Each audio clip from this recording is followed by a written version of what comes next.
सुनिएगा जरूर, मन प्रफुल्लित हो जाएगा। एक आलसी लेकिन भोला बालक युवक था मोहन। दिन भर कोई काम नहीं करता, बस खाता ही रहता और सोता रहता। घर वालों ने कहा, चलो जाओ, निकलो घर से, कोई काम धाम करते नहीं हो, बस पड़े रहते हो। वह घर से निकलकर यूं ही भटकते हुए एक आश्रम पहुंचा। वहां उसने देखा कि एक गुरुजी हैं। उनके शिष्य कोई काम नहीं करते, बस मंदिर की पूजा करते हैं। उसने मन में सोचा, यह बढ़िया है, कोई काम धाम नहीं, बस पूजा ही तो करना है। गुरुजी के पास जाकर पूछा, क्या मैं यहाँ रह सकता हूँ? गुरुजी बोले, हाँ हाँ, क्यों नहीं, लेकिन मैं कोई काम नहीं कर सकता हूँ गुरुजी। कोई काम नहीं करना है, बस पूजा करनी होगी। मोहन, ठीक है, वह तो मैं कर लूँगा। अब मोहन महाराज आश्रम में रहने लगे। ना कोई काम, ना कोई धाम, बस सारा दिन खाते रहो और प्रभु भक्ति में भजन गाते रहो। महीना भर हो गया। फिर एक दिन आई एकादशी। उसने रसोई में जाकर देखा, खाने की कोई तैयारी नहीं थी। उसने गुरुजी से पूछा, आज खाना नहीं बनेगा क्या? गुरुजी ने कहा, नहीं, आज तो एकादशी है, तुम्हारा भी उपवास है। उसने कहा, नहीं, अगर हमने उपवास कर लिया तो कल का दिन ही नहीं देख पाएंगे हम नहीं कर सकते उपवास, हमें तो भूख लगती है। आपने पहले क्यों नहीं बताया? गुरुजी ने कहा, ठीक है, तुम ना करो उपवास, पर खाना भी तुम्हारे लिए कोई और नहीं बनाएगा, तुम खुद बना लेना। मरता क्या ना करता, गया रसोई में। गुरुजी फिर आए। देखो, अगर तुम खाना बना लो तो राम जी को भोग जरूर लगा देना और नदी के उस पार जाकर बना लो रसोई। ठीक है। लकड़ी, आटा, तेल, घी, सब्जी लेकर मोहन महाराज चले गए। जैसा तैसा खाना भी बनाया। खाने लगे तो याद आया, गुरुजी ने कहा था कि राम जी को भोग लगाना है। वह भजन गाने लगा, आओ मेरे राम जी, भोग लगाओ जी प्रभु, राम आइए, श्री राम आइए, मेरे भोजन का भोग लगाइए। कोई न आया तो बेचैन हो गया कि यहाँ तो भूख लग रही है और राम जी आ ही नहीं रहे हैं। भोला मानस जानता नहीं था कि प्रभु साक्षात तो आएंगे नहीं, पर गुरु जी की बात मानना जरूरी है। फिर उसने कहा, देखो प्रभु राम जी, मैं समझ गया कि आप क्यों नहीं आ रहे हैं। मैंने रूखी सूखी बनाई है और आपको तो तरमाल खाने की आदत है, इसलिए नहीं आ रहे हैं। तो सुनो प्रभु, आज वहाँ भी कुछ नहीं बना है, सबकी एकादशी है, खाना हो तो यह भोग ही खा लो। श्री राम जी अपने भक्त की सरलता पर बड़े मुस्कुराए और माता सीता के साथ प्रकट हो गए। भक्त असमंजस में, गुरु जी ने तो कहा था कि राम जी आएंगे, पर यहाँ तो माता सीता भी आई हैं और मैंने तो भोजन बस 2 लोगों का बनाया है। चलो कोई बात नहीं, आज इन्हें ही खिला देते हैं। बोला, प्रभु मैं भूखा रह गया, लेकिन मुझे आप दोनों को देखकर बड़ा अच्छा लग रहा है।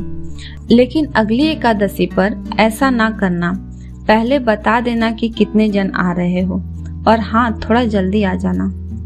राम जी उसकी बात पर बड़े मुदित हुए, प्रसाद ग्रहण कर चले गए। अगली एकादशी तक यह भला मानस सब भूल गया। उसे लगा प्रभु ऐसे ही आते होंगे और प्रसाद ग्रहण करते होंगे। फिर एकादशी आई। गुरुजी से कहा, मैं चला अपना खाना बनाने, पर गुरुजी थोड़ा ज्यादा अनाज लगेगा, वहाँ 2 लोग आते हैं। गुरुजी मुस्कुराए, भूख के मारे बावला है। ठीक है, ले जा और अनाज ले जा। अब की बार उसने 3 लोगों का खाना बनाया।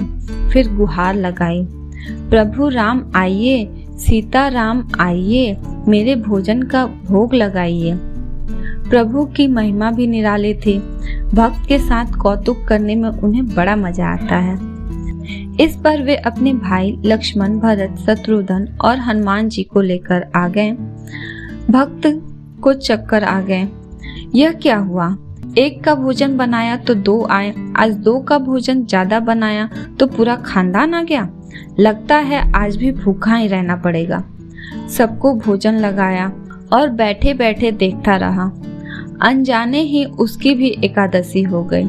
फिर अगली एकादशी आने से पहले गुरुजी से कहा, गुरुजी, ये आपके प्रभु राम जी अकेले क्यों नहीं आते? हर बार कितने सारे लोग ले आते हैं। इस बार अनाज ज्यादा देना। गुरुजी को लगा कहीं यह अनाज बेचता तो नहीं है, देखना पड़ेगा जाकर। भंडार में कहा, इसे जितना अनाज चाहिए दे दो, और छिपकर उसे देखने चल पड़े। इस बार मोहन ने सोचा, खाना पहले नहीं बनाऊंगा, पता नहीं कितने लोग आ जाएं। पहले बुला लेता हूँ, फिर बनाता हूँ। फिर टेल लगाई, प्रभु राम आइए, श्री राम आइए, मेरे भोजन का भोग लगाइए। सारा राम दरबार मौजूद। इस बार तो हनुमान जी भी साथ आए, लेकिन यह क्या, प्रसाद तो तैयार ही नहीं है। भक्त ठहरा भोला भाला, बोला, प्रभु इस बार मैंने खाना नहीं बनाया। प्रभु ने पूछा, क्यों? मोहन बोला, मुझे मिलेगा तो है नहीं। फिर क्या फायदा बनाने का, आप ही बना लो और खुद ही खा लो। राम जी मुस्कुराए। सीता माता भी गदगद हो गईं उसके मासूम जवाब से। लक्ष्मण जी बोले, क्या करें प्रभु? प्रभु बोले, भक्त की इच्छा है, पूरी तो करनी पड़ेगी, चलो लग जाओ काम से। लक्ष्मण जी ने लकड़ी उठाई, माता सीता आटा सानने लगी। भक्त एक तरफ बैठकर देखता रहा। माता सीता रसोई बना रही थी तो कई ऋषि मुनि यक्ष गंधर्व प्रसाद लेने आने लगे। इधर गुरुजी ने देखा खाना तो बना नहीं, भक्त एक कोने में बैठा है। पूछा, बेटा क्या बात है, खाना क्यों नहीं बनाया? बोला, अच्छा किया गुरुजी आप आ गए, देखिए कितने लोग आते हैं प्रभु के साथ। गुरुजी बोले, मुझे तो कुछ नहीं दिख रहा तुम्हारे और अनाज के सिवा। भक्त माथा पकड़ लिया। एक तो इतनी मेहनत करवाते हैं प्रभु, भूखा भी रखते हैं, और ऊपर से गुरुजी को दिख भी नहीं रहे हैं, यह और बड़ी मुसीबत है। प्रभु से कहा, आप गुरुजी को क्यों नहीं दिख रहे हैं? प्रभु बोले, मैं उन्हें नहीं देख सकता। वह बोला, क्यों? वे तो बड़े पंडित हैं, ज्ञानी हैं, विद्वान हैं, उन्हें तो बहुत कुछ आता है, उनको क्यों नहीं दिखते आप? प्रभु बोले, माना कि उनको सब आता है, पर वे सरल नहीं हैं तुम्हारी तरह, इसलिए उनको नहीं दिख सकता। मोहन ने गुरुजी से कहा, गुरुजी, प्रभु कह रहे हैं आप सरल नहीं हैं, इसलिए आपको नहीं दिखेंगे। गुरुजी रोने लगे, वाकई मैंने सब कुछ पाया, पर सरलता नहीं पा सका तुम्हारी तरह, और प्रभु तो मन की सरलता से ही मिलते हैं। प्रभु प्रकट हो गए और गुरुजी को भी दर्शन दिए। इस तरह एक भक्त के कहने पर प्रभु ने रसोई बनाई।